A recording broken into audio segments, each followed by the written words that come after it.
So I've done a video about cartoons that need a DVD release, and I've also done a video about cartoons that are lost and will probably never be found. But today I want to talk about some cartoon pilots that almost became a series. There is no shortage of cartoon pilots. Many of them have been uploaded to YouTube over the years, and it's always interesting to check them out and see what maybe could have been, or perhaps what we should be thankful never happened in the first place.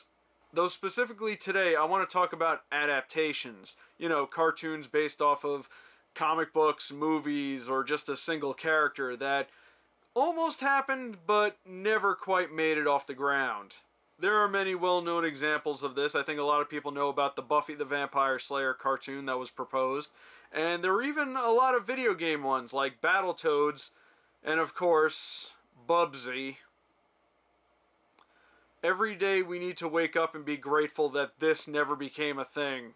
But there are a lot of ones that most people don't really talk about, and in some cases probably don't even know existed in the first place. So today I'm going to talk about 5 cartoon pilots based on other things that almost became a series. Number 5. So, when I did my video on the lost cartoons that need to be found, I talked about the American Sailor Moon cartoon that was proposed, that we almost got, and would have been a glorious train wreck in my opinion.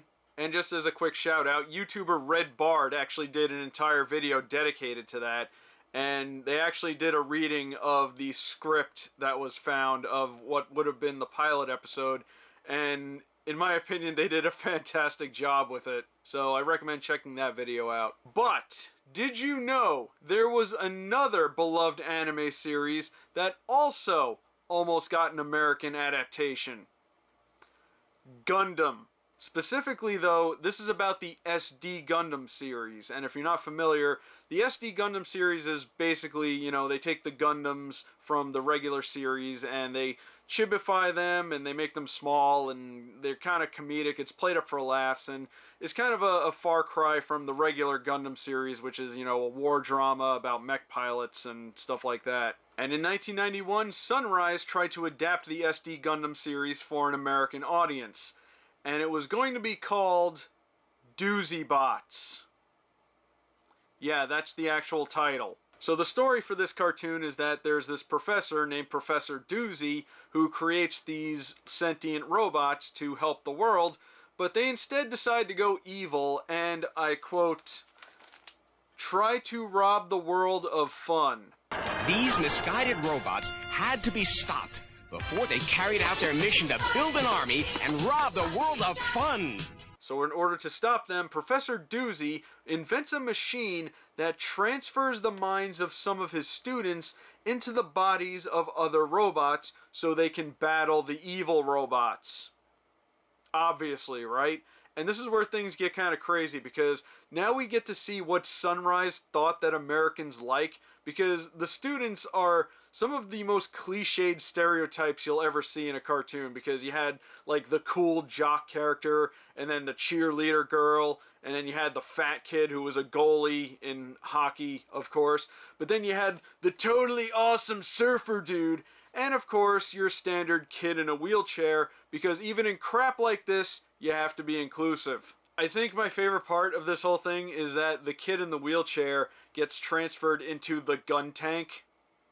If you're not familiar with Gundam, the gun tank doesn't have legs. It uses tank treads. And I have to admit, I'm not overly familiar with the Gundam series, but in Doozy Bots, there was going to be this like robot turkey that lays eggs, and then out of the eggs comes more evil robots, and was there anything like that in Gundam? In like any of the series? Unfortunately, there's not a whole lot of information about Doozy Bots out there, and the whole thing has become kind of a joke among the Gundam community, and it's mostly due to the poor way they tried to portray American culture, which was believed to be the reason why this never took off in the first place. You know, if they wanted to bring Gundam to the US, why didn't they just bring Gundam to the US? I mean, did they really have to include the bootleg Burger King Kids Club here? Did they think we wouldn't enjoy Gundam for what it is? I mean, you know, it's giant robots in space and lasers and fighting and war. That could have been great in the US at the time. I mean, did they think it wouldn't take off? I mean, have they never heard of, I don't know, Transformers or Robotech? There's not really much else to say about this. This was a huge mistake that should have never happened. But I do have one more thing that I do want to say, not directly relating to the show, but an interesting little piece of information that, as far as I know, in the other videos I've seen about people talking about Doozy Bots, I haven't heard anybody mention this, but Doozy Bots is also an Italian phrase. I know this because my family's Italian. My grandparents were actually from Italy, and they spoke Italian. And in Italian, Doozy Bots roughly translates to sick in the head. I'm not kidding. That is actually true. It's spelt differently, I think, but it's said almost exactly the same. And I just find that incredibly funny that we can make that connection. Because apparently you gotta be a little Doozy Bots to think Doozy Bots was a good idea. Number 4. So, let's talk about Troma Entertainment. If you're not familiar with Troma Entertainment, they're an independent film company. They've been around a long time. But I think they really made a name for themselves in the 80s when they produced a couple of low-budget, heavily violent, and heavy on the gore, but also very memorable films. Stuff like Class of Nukem High, and of course, The Toxic Avenger. Toxie, of course, had his own cartoon, Toxic Crusaders, which was a much more kid-friendly version than the movie. I would best describe the series as sort of Teenage Mutant Ninja Turtles meets Captain Planet. You know, it was very similar to TMNT, but it had a lot of like environmental messages and stuff like that. I do believe Toxic Crusaders did fairly well. I know I watched it all the time, but did you know that there was another Troma film that almost got an animated series? That film is Sergeant Kabukiman NYPD. If you're not familiar with the movie, Sergeant Kabukiman is, in short, about a New York City police officer that gains these superpowers and he becomes a Kabuki warrior. And the whole thing is just kind of played up for laughs. But in 1991, there was a promo for an animated series based on Sergeant Kabukiman. And it looks every bit as ridiculous as you might think it is. So it seems to vaguely have some connections to the movie. The origin story is very similar, where it's just a New York City police officer who gains the powers of the Kabuki and becomes Sergeant Kabukiman. And it does include like these other characters that reminds me a little too much of Chuck Norris Karate Commandos. Like, these are the rejected characters from Chuck Norris. And I think my favorite part of this is there's apparently this guy who has this giant cannon and it just shoots vegetables. Just big piles of vegetables just shot at the bad guys and just left in the street. Take that, starving kids all over the world. So yeah, this is pretty ridiculous and obviously not meant to be taken very seriously, but in a weird way I can kind of see this working. Just, you know, it would have been an interesting, just silly early 90s cartoon. I think it could have did what Toxic Crusaders did and kind of try and ride the hype of the Teenage Mutant Ninja Turtles. But I think in retrospect, this is one of those shows that might be looked back upon as being maybe a little bit offensive because it's, you know, about this white police officer who gains powers of, you know, a Japanese deity or whatever. And I could definitely see this as, you know, nowadays people looking at it and going, oh, I can't believe they did that. You know, back then no one really cared. And, you know, me personally, I just find the whole thing absurd. So, yeah, I don't think this would have been one that aged particularly well. Though I do feel that Troma could do more animated stuff. I think a lot of their properties would lend themselves well to animation. And I do believe I heard Lloyd Kaufman say something about he would be interested in doing cartoons, but it's not really in the budget, which sounds about right because, you know, it's Troma, but who knows, maybe we'll see something interesting from Troma in the future. Number 3. So the 90s were kind of ruled by superhero cartoons. I mean, you had DC with Batman the Animated Series, and eventually they did a Superman animated series. And of course, you had the granddaddy of them all, Marvel, putting out so many great memorable shows, X-Men the Animated Series, Spider-Man, Fantastic Four, Iron Man, the Incredible Hulk, among several others. But there were other comic book companies that also tried to get their stuff out there. There was Jim Lee's Wildcats, and there was, of course, Malibu's Ultra Force. But there was another comic that almost got an animated series. Rob Liefeld's Youngblood. Yeah, if you're not familiar with Youngblood, it's something like if superheroes existed in the real world and that they were celebrities or something like that. The comic actually came out in, I think, the late 80s. I think it was like 89 or something like that. But it kind of invented a lot of the tropes we know about comics in the 90s. You know, the big guns, the scowls, the anti-heroes, the pouches.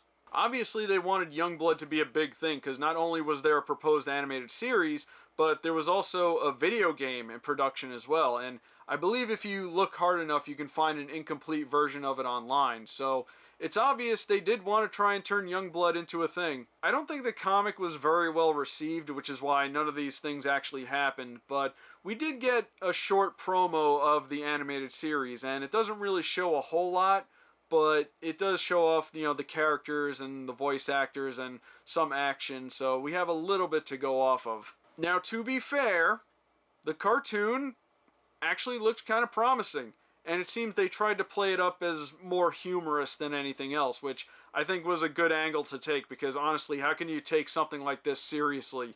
Also, as far as I can tell, Liefeld wouldn't have been directly involved with the cartoons, so maybe in the hands of some decent writers, we could have had something interesting. And personally, I think it could have fit right in with all the other 90s superhero cartoons. Number 2, so let's talk about some characters that almost got an animated series.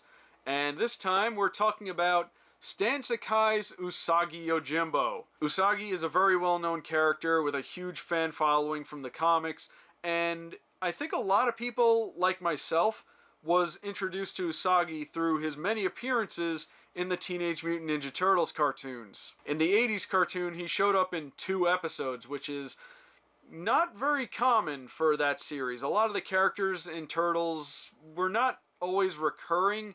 Some of them got, 2 episodes if they're lucky, but most of them were kind of one and done. You know, they had a whole line of characters for the toy line and stuff, but you barely ever saw any of them. But in my opinion, Usagi's best appearance was in the 2003 Ninja Turtles cartoon, where he showed up for quite a while. He was part of a whole story arc, and we even got to go to his world for a couple episodes, which I thought was really cool. And of course, he had a short story arc for the 2012 Ninja Turtles show, which was written by Stan Sakai himself. And a lot of people have always wondered why Usagi never got his own series.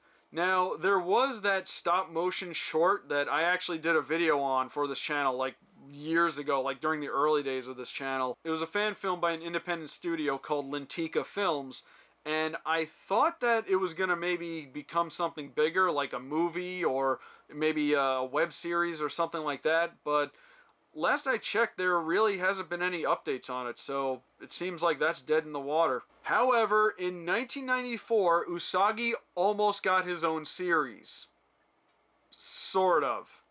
It wasn't based off the Usagi Yojimbo comic, it was based off of Space Usagi, which was a spin-off.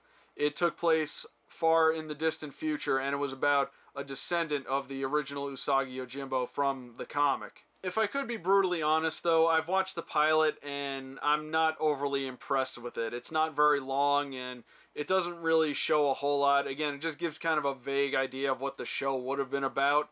It is really cool, though, that they got Jim Cummings to do the voices, so points for that. What's going on, Usagi? It's time to honor another one of your debts, Rogan. Mabo, sound the alarms and call up Ursus, Livia, and the Samuroids. Although I think it could have worked, I'm sure a lot of people would have been at least interested in it. Plus, Ninja Turtles was still very popular at the time, so I'm sure it could have ridden a little bit of that success. But sadly, it never happened, and the reason for it is actually kind of dumb. It's because of Bucky O'Hare. Yeah, the Bucky O'Hare cartoon, which apparently was not very successful, and so they did the whole, nervous executive thing where it's like, oh, this similar thing that we're working on didn't work, we better stop what we're doing. I don't agree with that. I think Usagi would have been a little bit more popular because, well, I think he's a much more well-known character than Bucky O'Hare was. Sadly, it didn't work out, but in my opinion, Usagi still deserves his own series, and I really wish that they would give him one. So, Stan Sakai or even Eastman and Laird, make it happen. And finally, number 1. So I already mentioned that Marvel kind of ruled the world when it came to superhero cartoons in the 90s. And we had adaptations of a lot of our favorite superheroes. I already mentioned Spider-Man, X-Men, etc. But there was one major player in Marvel that didn't get his own cartoon. But he almost did.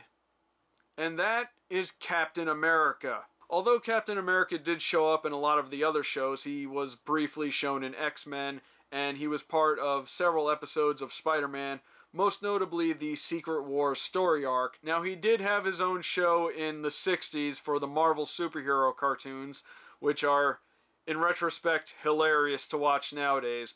But he almost did get one that would have been part of the continuity of the 90s Marvel cartoons. However, the big difference is that this series was going to take place during World War II, which, in my opinion, we don't see enough with Cap. I mean, I know his whole thing is that he got frozen and he's woken up in modern times and he's with the Avengers, and they do show him in World War II in a lot of things, like in Captain America, the First Avengers, that was like most of the movie, and they do show him every now and then, like Earth's Mightiest Heroes, they showed him fighting, the Red Skull in World War II, but there's never really been like a dedicated series just to that, at least not in a cartoon form. The Captain America series was going to have him team up with Bucky and the Howling Commandos to fight Red Skull during World War II, and that sounds amazing. There is what I assume to be the intro or perhaps a promo for the series, but sadly it was never made, and I think we all know why. In the 90s, Marvel almost went bankrupt. For those of you who may not have been around, believe it or not, there was a time where Marvel almost went out of business.